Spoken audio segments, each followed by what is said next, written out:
It's not a masterclass, it's not a theory, it's just what we've done over the last couple of years with our alumni program at M&S. And what I want to cover is a bit about the M&S family, who it is, and I did a bit of an intro, a bit about why we set up the program, and then how we built the community, how we've hardwired some of the process to really grow engagement, and maybe, if we've got time, finish on where we are today. The first thing is, and Emma did a bit of the intro, but I think who M&S is really important to understanding the community. You know, we are in the UK a heritage retailer to some extent, started in 1884,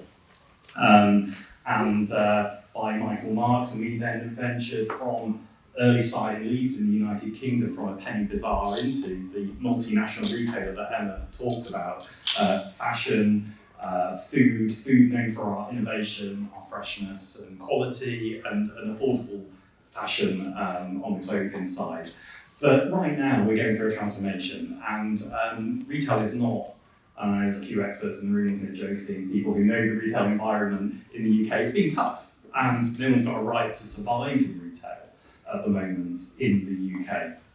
And we've got colleagues who've worked with us for 20, 30, 40. I even did a long service award recently for someone celebrating their 60-year anniversary within the business, which was a brilliant thing to do. And Steve Rowe, our CEO, who stood down last year, worked in the business 39 years, and his father 30 years before that. So had a family commitment 60 to 70 years of the Rowe family in the business.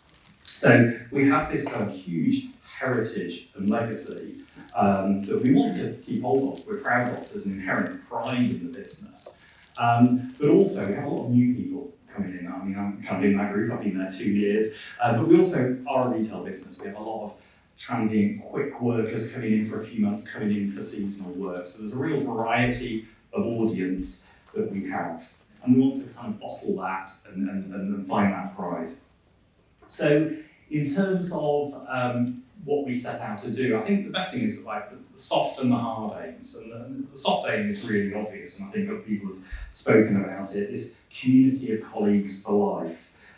So former colleagues feel part of what we really do call the M&S family. It's a phrase that's used all the time within the business, and help them connect to each other. Now you can do that on a Facebook group. I mean, that, you know, can build a community.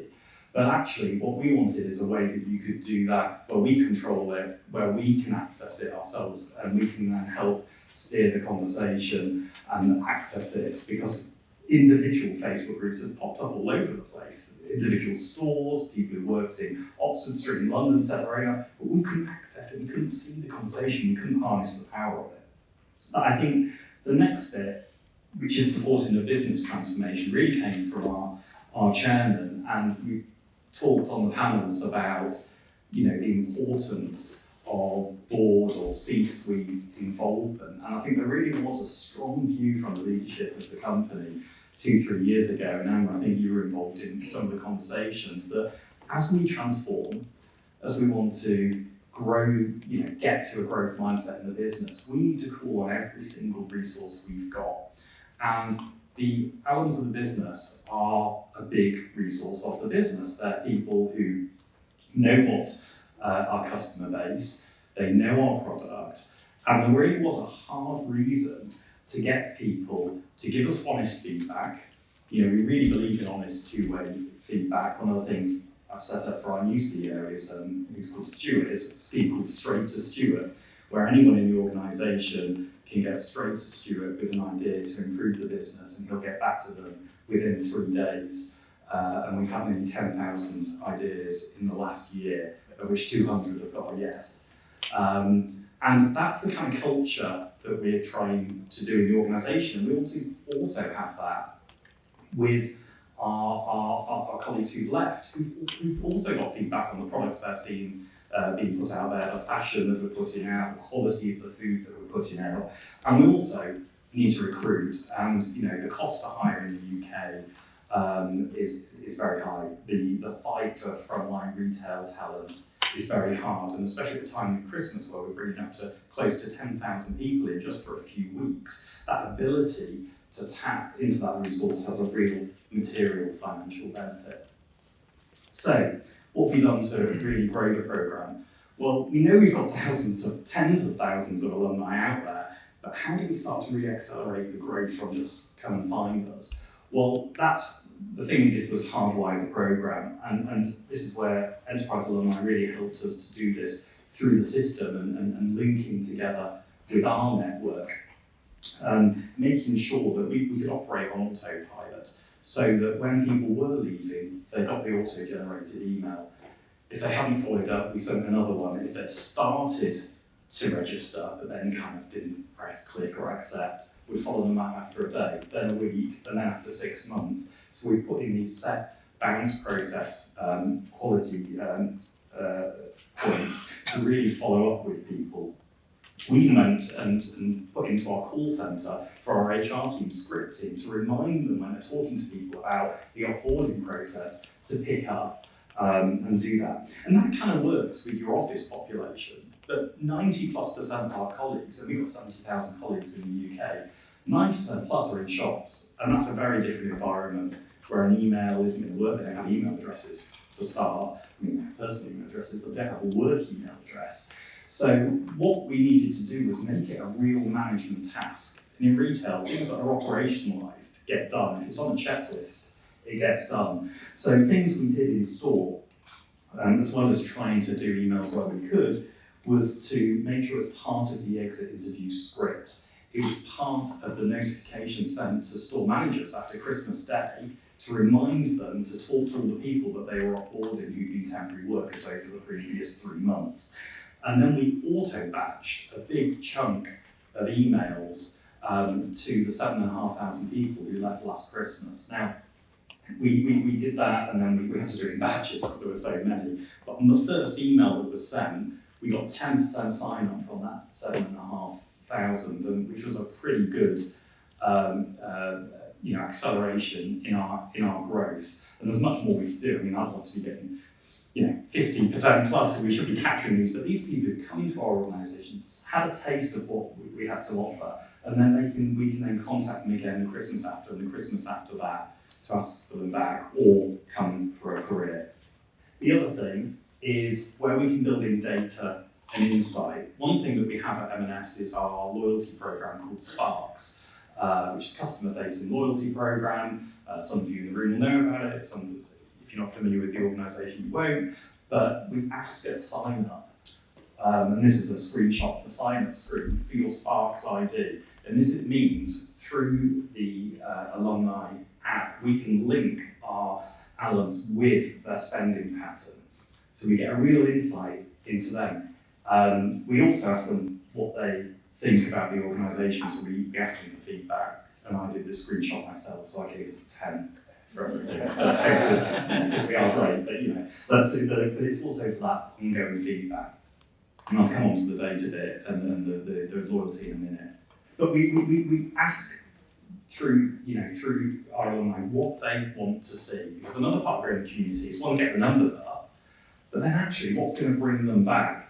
So what kind of stories do you want to see? What kind of events would you most like to attend? What was your main reason for joining the platform?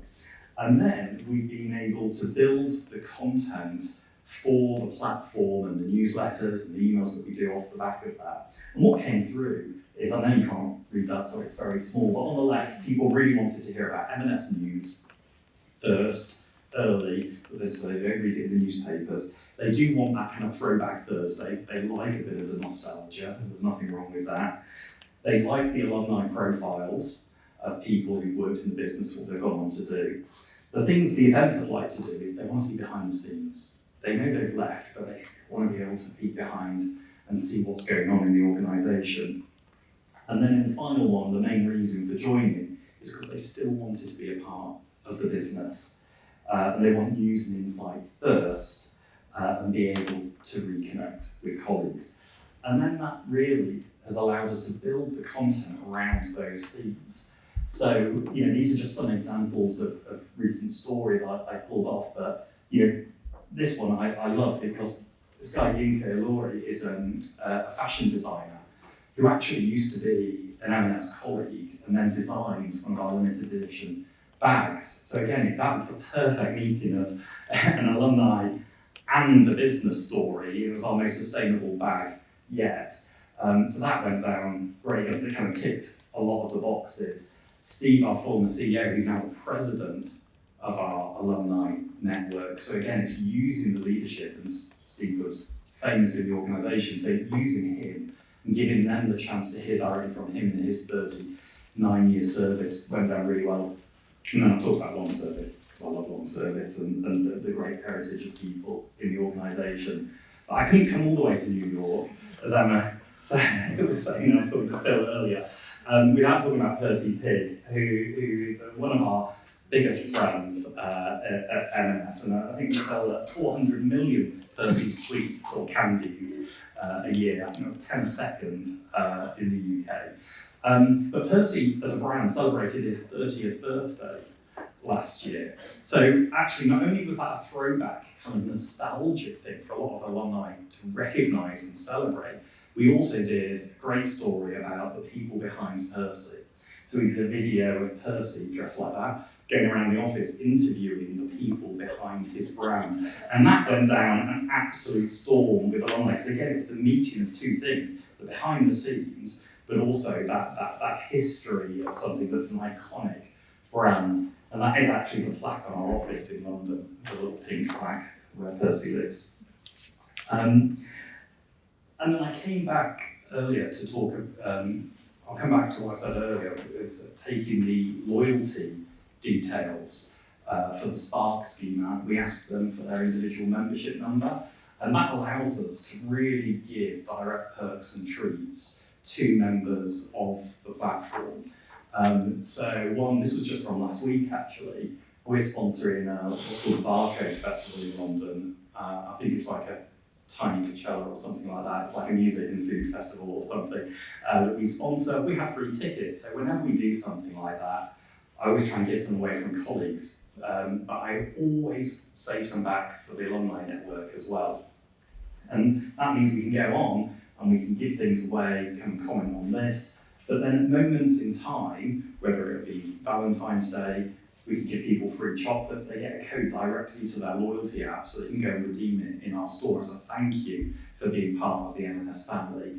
At Christmas we gave away some gin globes. Who doesn't want free gin at Christmas? So again, but it's done all automated. It's simple for stores, it's secure, and we can manage the process. And I think having it through the app and making it professional, because it's something we wanted to do, this allowed us to integrate those two systems and really get us to where we are today. So, like I say, it wasn't a masterclass, it's just our experience of what we've done, and I think today is about sharing ideas. So if I might be out of time, if there is a question or two, then I'll take them. Thank you.